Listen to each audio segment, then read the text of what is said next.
नमस्कार दोस्तों, आपका धन्वंतरी कृपा हेल्थ सेंटर में बहुत बहुत स्वागत। दोस्तों, डायबिटीज़ के ऊपर आपने बहुत सारे वीडियो देखे होंगे, बहुत सारे।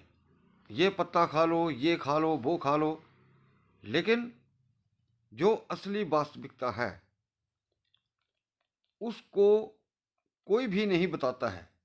जो उसकी जड़ है उसको कोई नहीं बताता है। इसमें आपका जो दिनचर्या है, खाने पीने का आपका तरीका है, वो क्या होना चाहिए, ये मायने रखता है।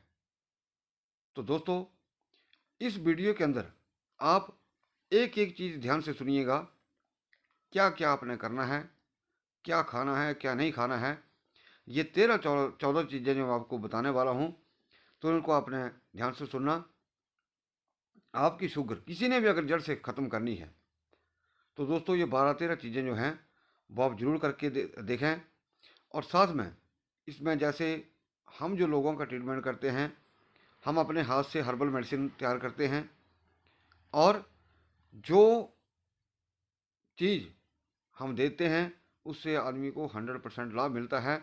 हाँ, लेकिन उसके साथ जो मैंने चीज़ें बताई, अगर वो व्यक्ति थोड़ा सा परहेज कर लेता है तो शुगर जो है ऐसी लाइलाज बीमारी नहीं है कि ना जाए। दोस्तों, शुगर इसलिए फेल होता है आदमी इसको पकड़ने में कई बार, क्योंकि ये 20 प्रकार की होती है। चाहे 20 प्रकार की भी हो, लेकिन जो हमारा खान पान का तरीका है वो, या रहन सहन है, वो उस हिसाब से नहीं होता है। तो दोस्तों, ज़्यादा टाइम वेस्ट मैं भी नहीं करूँगा। तो सबसे पहले यही आपसे विनम्र प्रार्थना करूँगा कि वीडियो को आप ज़्यादा से ज़्यादा लाइक करें, शेयर करें, और चैनल को भी ज़रूर सब्सक्राइब कर लें। सबसे पहली बात, सुबह उठते ही आप फ्रेश होकर के, आप फ्रेश होने के लिए आप जो वेस्टर्न सीट यूज़ करते हैं उसे यूज़ ना करें। जो सीटिंग, जो हमारी देसी सीट होती है उसी का इस्तेमाल करें। इसके बाद फ्रेश होकर के आपने चाहे चारपाई के ऊपर बैठ जाना है। आपने मेडिटेशन करनी है। और मेडिटेशन आप कैसे कर सकते हैं? मेडिटेशन करते हुए आपने, ये प्राण मुद्रा है दोस्तों, इस तरह से आपने दोनों बीच की उंगलियों को जोड़ना है। ध्यान से देखिएगा। ऐसे आपने इसको घुटनों के ऊपर रख देना है, और शांत चित्त होकर के कम से कम 15-20 मिनट आपने मेडिटेशन करनी है। दोस्तों, एक तरफ कोई दौड़ मार के आएगा और एक तरफ आप 15-20 मिनट ऐसे कर लेंगे। कुछ लोग तो चल भी नहीं पाते, घुटने में दर्द है, कुछ लोगों को कुछ है। तो जो लोग चल भी नहीं सकते उनके लिए बहुत बेनिफिशियल है ये। इसके बाद आता है दोस्तों, भोजन जो है आपका 9 और 11 के बीच सुबह हो जाना चाहिए।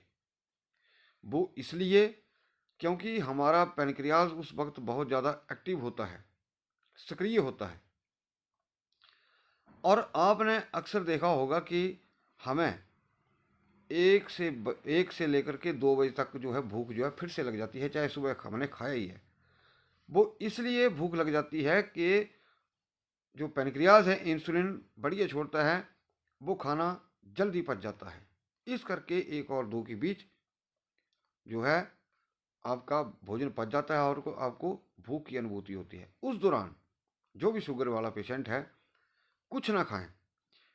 आप घर से वेजिटेबल सूप ले जाएं। चाहे आप 2 कटोरी 3 कटोरी जितना चीज़ चाहें उतना आप पी सकते हैं, खा सकते हैं। क्योंकि इस दौरान का जो टाइम है वो छोटी इंटेस्टाइन का है, उस वक्त बहुत ज़्यादा सक्रिय होती है। तो अगर आप उस वक्त लिक्विड फॉर्म में कोई चीज़ लेते हैं तो आपके लिए बहुत बढ़िया रहेगा। क्योंकि अन्न आप उस वक्त नहीं खाएंगे तो क्या होगा, आपका शुगर लेवल जो है अपने आप ही जो कई बार जैसे रैंडम शुगर किसी की बढ़ के आती है, जो शाम वाली होती है, वो भी ठीक आ जाएगी। इसके बाद रात को आपने हल्का भोजन करना है। कुछ लोग रात को खाना नहीं खाते हैं। ऐसा नहीं करना है, इससे शरीर में कमजोरी आती है। क्योंकि दोस्तों, अन्न में ही प्राण है। ये ज़माने चले गए, पहले भूखे रहते थे 6-6 महीने। साधु संतों का अब ज़माना नहीं है। दिन भर काम करना पड़ता है, दौड़ धूप रहती है आदमी को। तो ऐसा नहीं कि रात को भूखे सो जाना है। रात को जरूर खाना खाना है, सुपाच्य भोजन करना है, चाहे थोड़ा करें और ज़रूर करें। अब इसके बाद आता है दोस्तों, बहुत सारे लोगों को मैंने पूछा या बहुत सारे लोगों से हमने इंटरव्यूज लिए जो शुगर वाले पेशेंट थे, तो माँ की दाल भी खानी और राजमा भी, पता ही नहीं है किस बर्तन में खाना खाएं, किस बर्तन में पकाएं। तो दोस्तों ये बहुत सारी कॉमन चीज़ें हैं, बहुत सारी। अब खाने की थाली जो है आपकी हमेशा कांसे की ही होनी चाहिए, कोई स्टील की आपने थाली यूज़ नहीं करनी है। कांसे की थाली में आपने भोजन करना है, चाहे सुबह हो चाहे शाम हो। इसके बाद जो भी आपका एलुमिनियम एलुमिनियम का आजकल के युग में हम बहुत ज़्यादा प्रयोग करते हैं। प्रेशर कुकर आपका एलुमिनियम का है, दाल भी उसमें पक रही है, चावल भी उसमें पक रहे हैं, और वो भी एक बहुत बड़ा कारण बन रहा है डे बाई शुगर होने का या ठीक ना होने का कारण। आजकल पीतल के प्रेशर कुकर मिल जा रहे हैं, मिट्टी के प्रेशर कुकर मिल जा रहे हैं। तो जो भी शुगर का पेशेंट है कृपया इन चीज़ों को प्रयोग में न लाएं। इसके बाद आता है दोस्तों तली चीज़, भूल जाएं। जब तक आपका शुगर लेवल या शुगर आपकी ठीक नहीं हो जाती तब तक तली चीज़ कोई भी ना खाएं। हाँ, महीने में अगर एक आधी बार आप ले लेते हैं थोड़ा बहुत, वो भी ज़्यादा नहीं, तब चलेगा, लेकिन तली चीज़ें आप छोड़ दें। इसके बाद आता है दोस्तों राजमा और उड़द की दाल, भूल जाएं। शुगर के पेशेंट के लिए राजमा और उड़द की दाल दोस्तों एक जहर की तरह है। सबसे बढ़िया दाल जो है दोस्तों कुल्थ की दाल, राजमा सॉरी चने की दाल और अरहर की दाल शुगर पेशेंट के लिए बहुत अच्छी है। अब जो अगली बात आती है दोस्तों, आपने तड़के में घी तेल का अगर आप प्रयोग बंद कर देते हैं तो दोस्तों शुगर यूं जाएगी यूं। अगर लगाना है घी तेल का तड़का तो बहुत कम लगाएं, बहुत ही कम। ये भी बहुत ज़रूरी मैटर है दोस्तों, क्योंकि हमने प्रैक्टिकल किया है इन चीज़ों के ऊपर। अब इसके बाद आता है रात को कभी भी आप दाल सब्जी खाते हैं, कोई भी आप दाल खा रहे हैं या सब्जी खा रहे हैं, तो जैसे हम प्याज और टमाटर का राड़ा बनाते हैं या प्याज टमाटर का तड़के में इस्तेमाल करते हैं, तो प्याज और टमाटर दोनों को ही बंद कर दें रात के तड़के में विशेषकर, भूल के भी नहीं खाएं। और इसी वजह से बहुत सारे लोगों की कंप्लेंट आती है कि सुबह हमारी शुगर 150 हो गई, 200 हो गई। वो इसी करके होती है कि जिस वक्त हम रात की सब्जी में टमाटर प्याज का राड़ा लगा देते हैं या साथ में इस्तेमाल कर देते हैं दोस्तों, टमाटर और प्याज जो है कभी नहीं पचते रात को। रात को चावल में नहीं पचते।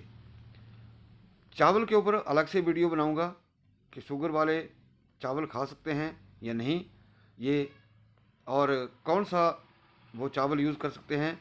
अगर ऑर्डिनरी आपने जो डेली हम यूज़ करते हैं वो खाने हैं तो उसको कैसे खाना है वो अगले वीडियो के ऊपर बताऊंगा दोस्तों।